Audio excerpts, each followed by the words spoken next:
হযরতে সালমান ফার্সি রাদিয়াল্লাহু তাআলা আনহু ঘরের ভিতরে সুন্দরভাবে লালিত পালিত হচ্ছিল, তাকে বাহির হইতে দেয় না। এত সুন্দর চেহারা তার বাবা, তাকে কি করে ঘরের ভিতরে রাখে, সুন্দর সুন্দর পোশাক পরে। তার বাবা অনেক খাটাখাটি করে, এই খাটাখাটি অবস্থায় তাকে বাহির হইতে দেয় না। যদি বাহিরের ময়লা তার গায়ে লাগে এই ভয়ে তাকে বাহির হইতে দেয় না। জোরে জোরে বলেন আল্লাহু আকবার। হযরত সালমান ফার্সি রাদিয়াল্লাহু তাআলা আনহু একদিন তার বাবার একটা বিরাট খামার ছিল, এই খামারটা সে ধীরে ধীরে অনেক বড় করে। হযরতে সালমান ফার্সি রাদিয়াল্লাহু তাআলা আনহু বাহিরে যায় না। একদিন ডাক দিয়া বলে, বাবা আমার একটু খারাপ লাগতেছে, আমার খামারটা একটু দেখে আসো। জোরে বলেন সুবহানাল্লাহ। হযরতে সালমান ফার্সি তখনও ইসলাম ধর্ম গ্রহণ করতে পারে নাই। তার জীবনের এত নির্মম পরিহাস, এই যে এখানে আপনাদের সন্তানদেরকে ইলম অর্জন করার জন্য আপনার সন্তানদেরকে দিয়েছেন, আমি আপনাদেরকে বলি ইসলাম ধর্ম গ্রহণ করা এত বড় সহজ নয়। আমি আপনাদেরকে বলি ইলম অর্জন করা এত বড় সহজ নয়। এখানে যারা আলেম আছে, মুফতি আছে, মুহাদ্দিস যারা আছে, আপনারা মনে করতেছেন অত্যন্ত ছোট মানুষ। না না না, দুনিয়ার জীবনে গভর্নমেন্ট যদি, বাংলাদেশ সরকার, এই বাংলাদেশের গভর্নমেন্ট যদি এদেরকে যদি লকব দেওয়া হইতো, এদেরকে সার্টিফিকেট দেওয়া হইতো, যদিও দেখা যাইতেছে এমন এরকম না, গভর্নমেন্ট যদি সার্টিফিকেট দিত তাহলে মাস্টার্সের একটা সার্টিফিকেট নিয়ে তারা এখানে বসে আছে। জোরে জোরে বলেন আল্লাহু আকবার। হযরত সালমান ফার্সি রাদিয়াল্লাহু তাআলা আনহু তিনি কিন্তু কি করলেন, তার বাবা বাহিরে যাইতে দেয় না, বাহিরে আসতেও দেয় না। এবার একটা সুযোগ পাইল বাহিরে আসার জন্য। যুবক মানুষ বাহিরে আসলো, বাহিরে আসার পরে এই সুন্দর বাতাসগুলো, আল্লাহ তাআলার নিয়ামতগুলো দেখতেছে, আল্লাহ তাআলার নিয়ামতগুলো দেখতেছে, আর জোরে জোরে নিঃশ্বাসগুলো নিতেছে। যাইতে যাইতে যাইতে যাইতে খামার তো দেখতে পারলো না, ও পাশে দেখে যে একটা ঘরের ভিতরে গুনগুন গুনগুন করে আওয়াজ করে। জোরে জোরে বলেন আল্লাহু আকবার।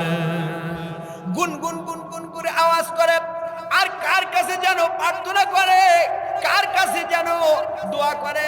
হযরতে সালমান ফার্সি রাদিয়াল্লাহু তাআলা আনহু মনের ভিতরে জাগনা এসে গেল, ওখানে কেন কারা কারা এভাবে কি করতেছে, আল্লাহর কাছে না কার কাছে দোয়া করে, তখন তো জানে না।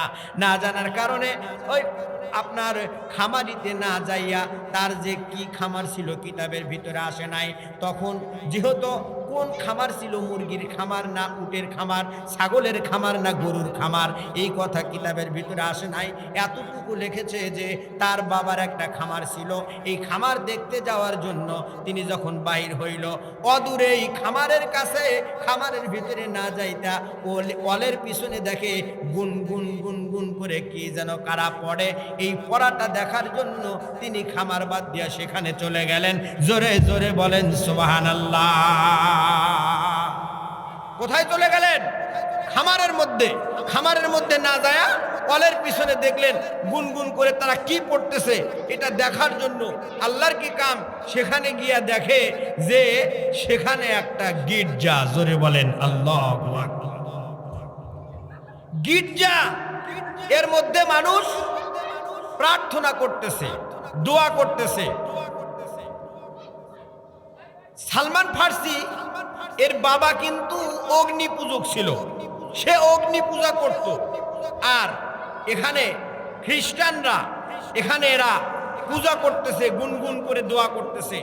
এবার তাদেরকে ডাক দিয়ে বলল যে তোমরা যে এই পূজাটা করতেছো, তোমরা যে এই প্রার্থনা করতেছো, তোমাদের এই ধর্মের উৎস কোথায়? জোরে জোরে বলেন সুবহানাল্লাহ। এখন বলেন যে আমি আপনি যখন কোনো ধর্ম গ্রহণ করব, এই ধর্মের মূল উৎস, মূল কথা, আসল তত্ত্ব না যায় না কোনো ধর্মের মধ্যে কি যাওয়া যাবে? কি বলেন, যাওয়া যাবে কি? যাওয়া যাবে না।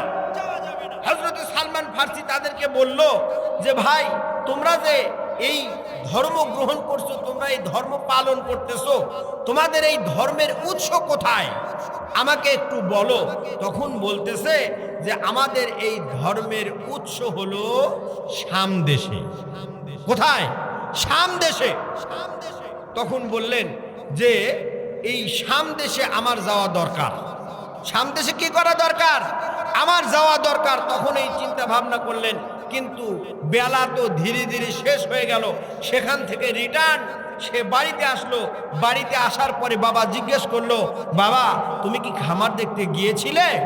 তখন সালমান ফার্সি রাদিয়াল্লাহু তাআলা আনহু, তখনও রাদিয়াল্লাহু তাআলা আনহু হয় নাই, সালমান ফার্সিকে যখন ডাক দিয়ে বলল, বাবা তুমি কি খামার দেখতে গিয়েছিলে? সে বলল, বাবা তোমার কাছে মিথ্যা কথা বলবো না, আমি খামার দেখতে যাই নাই। জোরে জোরে বলেন আল্লাহু আকবার। খামার দেখতে যাই নাই, তাহলে তুমি কোথায় গিয়েছিলা? বলতেছে, বাবা সারাদিন আমি ওই খ্রিস্টানদের ধর্মীয় উপাসনালয়, এদের এই ধর্মের উপাসনালয়ের মধ্যে আমি আমার সময় কাটায় দিয়েছি। প্রত্যেক ধর্মের এক একটা উপাসনালয় আছে না নাই? আমরা যেমন মুসলিম, আমাদের ধর্মের উপাসনালয় কোনটা? মসজিদ। কি বলেন? মসজিদ আমাদের ধর্মের। আমরা সেখানে গিয়ে ব্যথা বেদনা নামাজ কালাম পড়ে আল্লাহর কাছে দোয়া করি কি করি না? করি। হিন্দুরা বিপদে পড়লে, আমার হিন্দু ভাইরা এরা বিপদে পড়লে, বিপদাবাদ আসলে তারা মন্দিরে গিয়া দোয়া করে। কি বলেন? মন্দিরে গিয়ে দোয়া করে। ঠিক প্রত্যেকেই এক একটা ধর্মের এক একটা উপাসনালয় আছে। খ্রিস্টানদের হলো গির্জা, মুসলমানদের হলো মসজিদ, আর হিন্দু ভাইদের হলো মন্দির। জোরে জোরে বলেন আল্লাহু আকবার।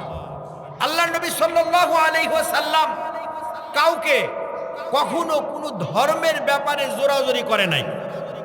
আল্লাহ রাব্বুল আলামিন কোরআনের ভিতরে বলেন, লা ইকরাহা ফিদ্দিন, কোনো ধর্মের ব্যাপারে কাউকে জোরাজোরি করো না। তোমাকে এতটুকু অধিকার আল্লাহ রাব্বুল আলামিন দিয়েছেন, সেটা হলো তুমি মানুষকে দাওয়াত দিবা। জোরে বলেন আল্লাহু আকবার। দাওয়াত দেওয়ার পরে তার মনটা যদি ঘুরে দেয় আল্লাহ রাব্বুল আলামিন, সে ঘুরে আসবে ধর্মের দিকে। তাকে তোমরা জোরাজোরি করো না, মারামারি করো না, তার সাথে খারাপ আচরণ করো না। তোমার আচরণে, তোমার কারণে, তোমার দাওয়াতের জন্য যদি ওই ব্যক্তি তার অন্তরটা আল্লাহ রাব্বুল আলামিন ঘুরে দেয়, তাহলে কিন্তু ওই ব্যক্তিটা কিন্তু হয়তোবা তোমার ধর্মের মধ্যে আসতে পারে। আর যদি তুমি তার সাথে জোরাজোরি করো, মারামারি করো, তার সাথে যদি খারাপ আচরণ করো, তোমার দিকে, তোমার ধর্মতে আসবেই না, বরং তোমার ধর্মের মহান আল্লাহ রাব্বুল আলামিনকে গালি দিবে। কথা বলেন ঠিক কিনা? মহান আল্লাহ রাব্বুল আলামিনকে গালি দিবে। আজকের যুবক ভাইরা তোমাদেরকে বলি, ফেসবুক ইউটিউব চালাও, তোমরা বিভিন্ন ধর্মের ব্যাপারে যখন তোমরা কমেন্ট করবা, তখন কিন্তু অবশ্যই একটু মাথা খাটায়া করবা। ও ভাই, তোমাদেরকে একটু তোমাদের পায়ে হাত দিয়ে বলি, তোমরা আজকে এই যে বিজ্ঞানিকের স্বর্ণালী যুগের মধ্যে তোমরা পড়েছো, তোমরা ফেসবুক চালাও, ইউটিউব চালাও, অনেক কিছু চালাও। এই চালানের মধ্যে একটু মাথা খাটায় কাজ করতে হবে। অন্য ধর্মের কাউকে যদি তোমরা গালি দাও, আর এই গালিটা যদি তার উপরে পড়ে যায়, সেও কিন্তু আমাদের ধর্মে, আমাদের কোরআন, আমাদের হাদিস, আমাদের দিন ধর্ম, এমনকি মহান আল্লাহ রব্বুল আলামিনকে গালি দিতেও তারা কখনো তাদের বাধা আসবে না। সকলেই জোরে জোরে বলেন ঠিক কিনা? হযরত সালমান ফার্সি রাদিয়াল্লাহু তাআলা আনহু, আল্লাহ যদি তাকে হিদায়াত দেয়, সেই পারস্য থেকে আল্লাহ রাব্বুল আলামিন তাকে ডাইকা নিয়ে আসা তাকে হেদায়েত দিল। আমাকে কেন হেদায়েত দিবে না? আল্লাহ রাব্বুল আলামিন আমাকে তো এমন একটা ধর্মের মধ্যে পাঠাইছে। আল্লাহ তাআলা ডাক দিয়া বলে, ইন্নাদ দীনা ইনদাল্লাহিল ইসলাম। প্রত্যেক ধর্মের এক একটা উৎস আছে, এক একটা মূল দলিল আছে। আমাদের মূল দলিল হলো আল্লাহ রাব্বুল আলামিন নিজেই ডাক দিয়া বলেন, ইন্নাদ দীনা ইনদাল্লাহিল ইসলাম। আল্লাহ রাব্বুল আলামিন কথা বলে দিয়েছে আমার কাছে সবচাইতে মনোনীত সবচাইতে পছন্দের ধর্ম ইসলাম। আল্লাহর কাছে যদি পছন্দের হয় তাহলে আমি সলিমুল্লাহ, আমি কলিমুল্লাহ, আমি আমার মতো এত ছোট লোক, আপনাদের মতো এত ছোট লোকের কাছে কেন ইসলাম গ্রহণ হবে না, কেন ইসলাম পছন্দ হবে না? জোরে জোরে বলেন ঠিক কিনা? আল্লাহ রব্বুল আলামিন আমাদের ধর্মের সার্টিফাই করেছেন। আর আল্লাহ রব্বুল আলামিন ডাক দিয়ে বলেন ওমান আসদাকু মিনাল্লাহি কিলা, আমি আল্লাহ রব্বুল আলামিন যেমন সত্য কথা বলবো পৃথিবীর কেউ এইরকম সত্য কথা বলবে না। আমি আল্লাহ রব্বুল আলামিন নিজে তোমাদের সার্টিফিকেট দিলাম, নিজে তোমাদের ধর্মের সার্টিফাই করলাম, সেই ধর্মের মধ্যে তোমাকে আল্লাহ রব্বুল আলামিন দিয়েছেন। সকলেই জোরে জোরে বলেন সুবহানাল্লাহ। হযরত সালমান ফারসি রাদিয়াল্লাহু তাআলা আনহু বাবার কাছে মিথ্যা কথা বলে নাই। বাবাকে ডাক দিয়ে বলে বাবা আমি তোমার কাছে মিথ্যা কথা বলবো না, আমি যেহেতু তোমার কাছে ভালো, এ পর্যন্ত আমি ভালোই আছি, আমি তোমার কাছে মিথ্যা কথা বলবো না। খামারে আমি যেতে পারি নাই, তবে খামারের কাছে একটা উপাসনালয় আছে, খ্রিস্টানদের গির্জা আছে, এই গির্জার মধ্যে আমি সকাল থেকে বিকাল পর্যন্ত কাটাই আছি।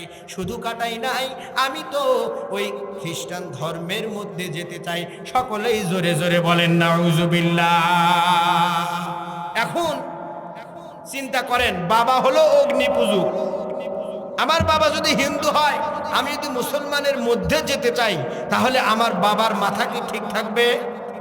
আমরা যদি মুসলমান মানুষ, এই মুসলমান হওয়ার পরে যদি মুরতাদ হয়ে যায়, অন্য ধর্মের মধ্যে যাই, তাহলে কি আমার এলাকার মানুষ, আমার গোষ্ঠীর মানুষ, আমার মা বাবা, তাদের মাথা কি ঠিক থাকবে ভাই? ঠিক কখনো থাকবে না।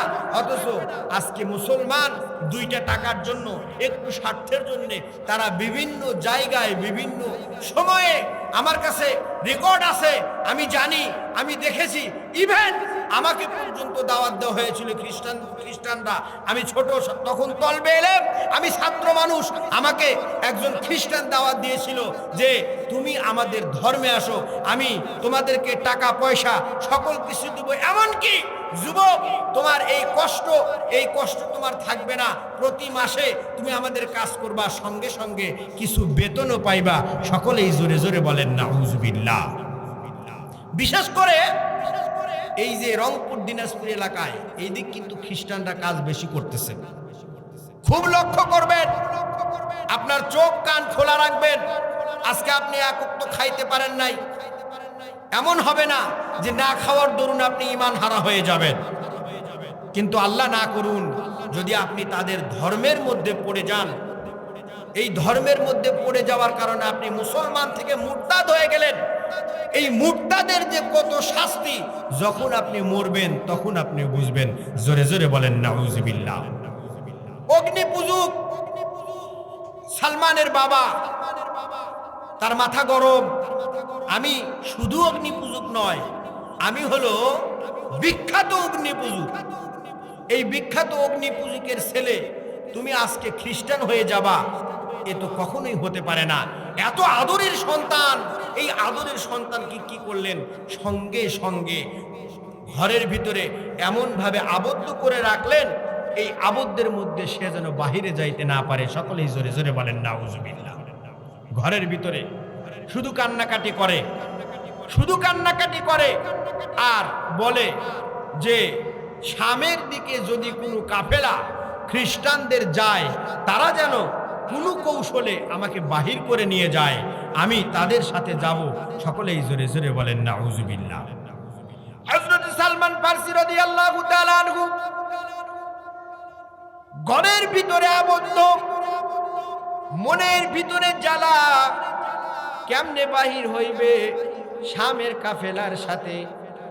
কাফেলার সাথে গিয়া সেখানে ধর্মের যে লোক আছে, ধর্মের গুরু, যাকে বলা হয় বিশপ, খ্রিস্টানদের ভাষায় বলে পুরোহিত। কি বলে ভাই? পুরোহিত। যেমন আমাদের মুসলমানদের মধ্যে বলে মুন্সি, মাওলানা, হুজুর, ইমাম, খতিব, এরকম বলে কি বলে না? তাদের ধর্মের মধ্যে তাদের যে ধর্মগুরু, তাদের ধর্মের গুরুর নাম হলো বিশপ, পুরোহিত। এবার ওই শাম দেশের একটা কাফেলা বাহির হবে। এই কাফেলা বাহির হওয়ার সময় ওই যে সালমান তাদেরকে বলে দিয়েছে, যদি তোমরা পারো তাহলে আমাকে একটু বাহির করিয়া নিও, আমিও একটু তোমাদের সাথে শাম দেশে যাব। শাম দেশে গিয়া আমি কি করব, ধর্মের গুরু পুরোহিত বিশপের কাছে যাব, তার কাছে আমার জীবন উজাড় করে দিব। সকলেই জোরে জোরে বলেন নাউজুবিল্লাহ। আল্লাহর কি কাম, একদিন ওই যে কাফেলা যাইতেছিলেন, যাওয়ার সময় সালমান ফার্সিকে ডাক দেওয়া হলো। সালমান ফার্সি কৌশলে বাহির হয়ে আসলো, বাড়ি থেকে বিদায় নিল। মা বাবার কথা মনে করলো না, ইসলামের যে আশা মনের ভিতরে, একজন সৎ মানুষ হওয়ার নিশা নিয়ে সে বাহির হয়ে চলে গেল। আহারে, এত সুন্দর করে তাকে আদর করত, লালন পালন করত, খাওয়া দাওয়া দিত, সুন্দর পোশাক দিয়ে ভিতরে রাখত, কিন্তু সুন্দর পোশাকের কথা মনে করলো না, খারাপ জিনিসের কথা কোনো কিছু তার মাথায় আসলো না। এবার চলে গেল শাম দেশের সাথে, ওই যে সেই কাফেলা যাইতেছে শাম দেশে, তাদের সাথে সালমান ফার্সি বাহির হয়ে গেল। সকলেই জোরে জোরে বলেন আল্লাহু আকবার। সেখানে গিয়া সালমান ফার্সি ডাক দিয়া বলে, তোমাদের মধ্যে সবচাইতে ভালো লোককে, আমি তার সাথে থাকতে চাই। এবার সকলেই ডাক দিয়ে বলো, ওই যে আমাদের বিশপ, এই বিশপের সাথে তুমি থাকো, আমাদের পুরোহিত, এর সাথে থাকলে তোমার জীবন বদলে যাবে, তুমি ভালো হয়ে যাবা। তখন কি করলো, বাড়ির মায়া ত্যাগ করে, খানা দানা সকল কিছু বিয়োগ করে তিনি ওই বিশপের সাথে, পুরোহিতের সাথে জীবন কাটানো শুরু করে দিল। শুধু জীবন কাটানো নয়, নিজের জীবন উজাড় করে দিল, তাকে খেদমত করা শুরু করলো। সকলেই জোরে জোরে বলেন আল্লাহু আকবার। আসলে যদি কোনো মানুষ দিন পাইতে চায়, তাহলে দিনের জন্য তাকে অবশ্যই কষ্ট করতে হবে। দিন পাওয়ার জন্য তাকে খানা দানা পোশাক আদি সকল কিছু বিয়োগ করতে হবে, সকল কিছু বাদ করতে হবে। যদি বাদ করা যায় তাহলে অবশ্যই সে দিন পাইবে। যেমনি ভাবে এখানে ছাত্রীরা আছে, এই ছাত্রীরা ঠিক মতো কিন্তু খানাও পায় না, কি বলেন ঠিক কিনা? বাড়িতে যেরকম ভাবে খানা খায়, ভালো ভালো জিনিস দিয়া খানা খায়, এখানে তো এরকম ভাবে হয় না, কারণ এখানে একটা রুলস নিয়ম মাফিক খানা দেওয়া হয়। বাড়িতে যখন যায় তখন কিন্তু খাওয়ার কোনো লিমিট থাকে না, এটা দাও সেটা দাও, এখানে 5 টাকা দাও 10 টাকা দাও, সদাই মদাই যা হয় খায়। কিন্তু এখানে একটা আবদ্ধ থাকতে হয়। আবদ্ধ থাকার অর্থ হলো, যদি আবদ্ধ না থাকতে পারে সে কখনো ইলম অর্জন করতে পারবে না। আর যদি ইলম অর্জন না হয় তাহলে আল্লাহ রব্বুল আলামিনের প্রিয় পাত্রী হতে পারবে না। আর যদি প্রিয় পাত্রী না হওয়া যায়, আল্লাহর জান্নাত তাকে ডাকবে না। সকলেই জোরে জোরে বলেন সুবহানাল্লাহ। এই জন্য সালমান ফার্সি সেই বিশপের জন্য তার প্রাণকে উজাড় করে দিল। তার প্রাণ দিয়ে তাকে কি করলো, ভালোবাসা শুরু করে দিল।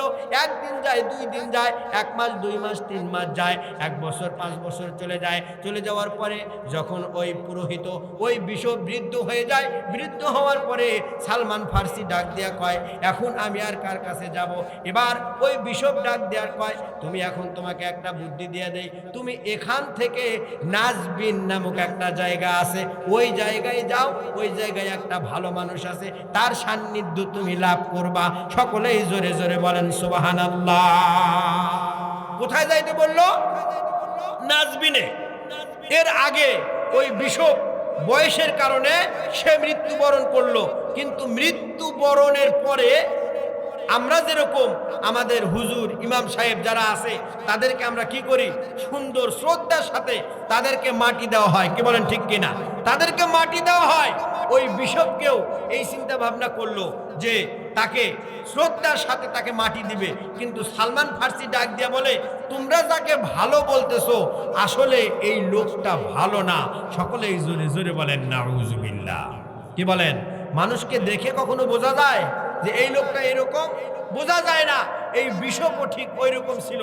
তখন সালমান ফার্সিকে ডাক দিয়া বলে যে, তুমি যে এই কথা বলতেছো, এর প্রমাণ তোমার কাছে কি আছে যে আমাদের এই পুরোহিত বা বিশপ এই ভালো না? তোমার কাছে প্রমাণ আছে নাকি? তখন সালমান ফার্সি ডাক দিয়ে বলে, হ্যাঁ অবশ্যই আমার কাছে এর প্রমাণ আছে। যদি প্রমাণ না থাকতো তাহলে আমি এই কথা বলতাম না। কি বলেন ঠিক কিনা? প্রমাণ না থাকলে এই কথা আমি বলতাম না। তখন ডাক দিয়ে বলে, ঠিক আছে বলো তোমার কাছে প্রমাণ কি আছে? প্রমাণ হলো এই ব্যক্তি মানুষকে ভালো ভালো কথা বলতো, দান খয়রাতের কথা বলতো, দান সদকার কথা বলতো, কিন্তু সে এই দান খয়রাত যখন তার কাছে আসতো, সে কি করত? মানুষকে তো দিতই না, দিনের জন্য খরচ করতই না, সে একটা গুদাম ঘরে এই মাল সম্পদগুলো রেখে দিত। সকলেই জোরে জোরে বলেন নাউজুবিল্লাহ। মাল সম্পদগুলো কি করত? রেখে দিত। তখন সালমান ফার্সিকে ডাক দিয়া বলে, ঠিক আছে, এই মাল সম্পদের যে গুদাম বা গুডাউন, এটা কোন জায়গায় আছে? তখন সালমান ফার্সি সেখানে তাদেরকে নিয়ে যায়, নিয়ে গিয়ে বলে যে দেখেন, এই যে আপনাদের দেওয়া মাল, আপনাদের দেওয়া অর্থ সম্পদ, দান খয়রাত, এইগুলা সে এখানে জমা করে রেখেছে। তখন সঙ্গে সঙ্গে তখনকার লোকগুলো ওই বিশপকে, ওই পুরোহিতকে কি করলো? শুলে চড়াইয়া রাখলো। সকলেই জোরে জোরে বলেন নাউজুবিল্লাহ। শুলে চড়াইয়া রাখলো। এই জন্যই তো আমরা দেখি, দেখেন না, দুই হাত এরকম করে দিয়া,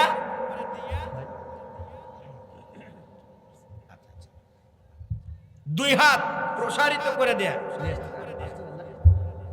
দুই হাত প্রসারিত করে দিয়া কি করতো? এরকম ভাবে রাখতো। এখনো কিন্তু এই খ্রিস্টানদের যে প্রতীক আছে, আপনারা লক্ষ্য করবেন, দুই হাত এরকম করে দেওয়া, ওকে শুলে চড়াইছিল। সকলেই জোরে জোরে বলেন আল্লাহু আকবার। শুলে চড়াইছিল। এই শুলে চড়ানোর কারণে তখন থেকে এই খ্রিস্ট ধর্ম, এই খ্রিস্ট ধর্ম তাকে খারাপ মনে করলো, খারাপ মনে করে তাকে শুলে চড়াইয়া দিল। কিন্তু এই যে সালমান ফার্সি রাদিয়াল্লাহু তাআলা আনহু, তার তো ইলমের পিপাসা এখনো মিটে নাই, কি বলেন ঠিক কিনা? তাকে বলল, আমি তো মরে গেলাম, ঠিক আছে, তুমি নাজবিনে চলে যাও। ওই নাজবিনে যাওয়ার পরে সেখানেও একটা লোক পাইলো। লোক পাওয়ার পরে ওই রকম দিন ধর্ম আপনার পালন করা শুরু করলো। কিন্তু ধীরে ধীরে সেও বয়বৃদ্ধ হয়ে গেল, বয়স্ক হয়ে গেল। বয়স্ক হওয়ার কারণে তাকে ডাক দিয়ে বলল, এখন আমি আর যাব কোথায়? তাকে ডাক দিয়ে তখন ওই পুরোহিত বলল যে, বাবা, তোমার এই যে ইসলাম দিন পাওয়ার যে একটা আশা, এটা আমাকে মুগ্ধ করেছে। জোরে বলেন সুবহানাল্লাহ। আমাকে মুগ্ধ করেছে। তবে আমাদের ধর্মে বর্তমান সত্যবাদী বলে লোক তেমন একটা পাওয়া যায় না, আর তেমন একটা নাইও। তখন এই নাজবিনের যে পুরোহিত ছিল, সেই পুরোহিত ডাক দিয়ে বলল যে, তুমি আম্বুরিয়াতে চলে যাও। কোথায় যাও? আম্বুরিয়াতে যাও। আম্বুরিয়াতে যদি যাইতে পারো, তাহলে সেখানে আমাদের ভালো লোক আছে, সেখানে এই তার সাথে তুমি সঙ্গ দাও, তার একটু খেদমত করো। খেদমত করলে তুমি পাবা। আল্লাহর কি কাম, আপনার ঘটনা অনেক আছে। যেহেতু দ্বিতীয় মেহমান আসতেছে, আমি শর্ট করতেছি। আম্বুরিয়াতে যাওয়ার পরে সে আম্বুরিয়ার লোকটাও বয়বৃদ্ধ হয়ে গেল। তখন ওই পুরোহিতকে ডাক দিয়ে বলতেছে, আপনিও বয়বৃদ্ধ হয়ে যাইতেছেন, এখন আমি আর যাব কোথায়? তখন আম্বুরিয়ার ওই লোক ডাক দিয়ে বলল যে, তুমি একটা কাজ করো, মদিনার পথে রওনা হও। তখন তো মদিনা হয় নাই, মদিনা তখন হয় নাই। তখন ইয়াসরিব নাম ছিল। কি নাম ছিল? ইয়াসরিব। বর্তমান নাম হলো মদিনা, সোনার মদিনা। এই মদিনায় যাইতে বলল। কিন্তু মদিনায় কেমনে যাবে? সেই জায়গায় থাকা অবস্থায় কাল গোত্রের কিছু লোক, আরবের কিছু লোক ব্যবসা করার জন্য আসলো। এই ব্যবসা করার জন্য আসলো। আসার পথে আম্বুরিয়ার যে পুরোহিত ছিল, তাকে কিছু গরু ছাগল দিয়েছিল। এই গরু ছাগলগুলো বড় হয়ে গেছিল। সালমান ফার্সি ডাক দিয়ে বলল যে, আমার এই গরু ছাগলগুলো তোমরা নাও, আর এর বিনিময়ে আমাকে একটু তোমরা মদিনায় নিয়ে যাও। সকলেই জোরে জোরে বলেন সুবহানাল্লাহ। ওই যে শিল্পীরা গান গায় না, দে দে পাল তুলে দে, কি বলেন? কয় না? কয়। এই যে মদিনার কথা যে বলে, এই মদিনাত তখন এই সালমান ফার্সি রাদিয়াল্লাহু তাআলা আনহু সেই গোত্রের সাথে গেল। কিন্তু সেই গোত্র মানুষগুলো ভালো ছিল না। আহারে, তার জীবনটা অত্যন্ত কঠিন, অত্যন্ত কঠিনের মধ্যে সেই ইসলাম ধর্ম গ্রহণ করলো। সেখান থেকে কুরাইজা, এই কুরাইজার পরে যখন তাকে বলল যে, তুমি মদিনাতে যাও, উঁচু নিচু পাহাড় আর মরুর দেশ, খেজুর গাছের দেশ, সেখানে দেখবা একটা লোক আসবে, নাম হবে মুহাম্মদ সাল্লাল্লাহু আলাইহি ওয়াসাল্লাম। তার নিদর্শন হলো সে সদকার জিনিস খাবে না, হাদিয়ার জিনিস খাবে। তাকে তুমি পরীক্ষা করতে পারো। এভাবে তিনি চলে গেলেন। চলে যাওয়ার পরে একটা আপনার মানুষের খাদেম হয়ে গেলেন। খাদেম হওয়ার পরে সেখানে জীবনযাপন করতেছেন। সেখানে জীবনযাপন করতে করতে চাকর হয়ে গেলেন। জীবনযাপন করতে করতে তখন একটা ওই সময় খেজুর গাছে উঠলো। খেজুর গাছে ওঠার পরে তখন ওই লোকটি যখন আপনাকে ওই উপরে যখন সে আসে, ওই খেজুরের বাগানের যে মালিক, এই মালিকের ভাতিজা এসে বলতেছে যে মদিনায় একটা লোক আসছে, সে নবী বলে দাবি করতেছে। জোরে বলেন আল্লাহু আকবার। নবী বলে দাবি করতেছে। তখন সে উপর থেকে আস্তে নেমে আসার পরে ডাক দিয়ে বলতেছে যে তুমি কি বললা? ওই ভাতিজাকে বলল। তখন এই কথা বলার সাথে সাথে সঙ্গে সঙ্গে সালমান ফার্সির গালে একটা থাপ্পড় মেরে দিয়েছিলেন। সকলেই জোরে জোরে বলেন নাউজুবিল্লাহ। আরে এই সালমান ফার্সি তার জীবনটা এত রাজকীয় জীবন ছিল, এই রাজকীয় জীবন থেকে সে এমন নিচে নেমে আসলো যে মার ধর খানা দানা কোনো কিছু নাই, এর মধ্যেই তিনি তার জীবনযাপন করতেছে। কিন্তু তারপরও যখন শুনলো যে এই একটা লোক আসছে, নবী বলে দাবি করতেছে, এই লোকটা এখানে আসে, তখন সে চিন্তা করলো এই লোকটাই হবে আমার শেষ লোক। সকলে জোরে জোরে বলেন সুবহানাল্লাহ। যাই হোক, সময় অল্প, এই শেষ লোকের কাছে আসলো। আসার পরে তাকে প্রথমে পরীক্ষার জন্য কিছু সদকার জিনিস নিয়ে গেল। কিসের জিনিস নিয়ে গেল? সদকার জিনিস নিয়ে গেল। ওই আম্বুরিয়ার যে পুরোহিত ছিল, সে বলছিল যে সদকার জিনিস খাবে না। সঙ্গে সঙ্গে সদকার জিনিসগুলো আর সাহাবীর মধ্যে বিতরণ করে দিলেন। সকলে জোরে জোরে বলেন সুবহানাল্লাহ। যাই হোক, যেহেতু দ্বিতীয় মেহমান এসে গেছে, আমি আর সামনের দিকে অগ্রসর হব না। আল্লাহ তাআলা আমাদের সকলকে অন্তত পক্ষে ইসলাম ধর্মের জ্ঞানগুলো অর্জন করার তৌফিক দান করুন। সকলে জোরে বলেন আল্লাহুম্মা আমিন। আর এই যে আপনার ইসলাম ধর্ম সে পাইলো, তারপরে তার জীবনযাপন কি হইল, যদি আল্লাহ তাআলা কোনোদিন কোনো সময় সুযোগ দেয় আপনাদেরকে ইনশাআল্লাহ বলার চেষ্টা করব। আমি বলতে চাইছিলাম যেহেতু সময় অল্প আর বক্তা অনেক আছে, তারাও কথাবার্তা বলবে। আল্লাহ যেন তাদের মুখ থেকে সুন্দর এবং কোরআন হাদিসের সহি কথাগুলো বাহির করে দেয়। সকলে জোরে বলেন আল্লাহুম্মা আমিন। ওয়া আখিরি দাওয়ানা আলহামদুলিল্লাহি রাব্বিল আলামিন। আসসালামু আলাইকুম ওয়া রাহমাতুল্লাহি তাআলা ওয়া বারাকাতুহু।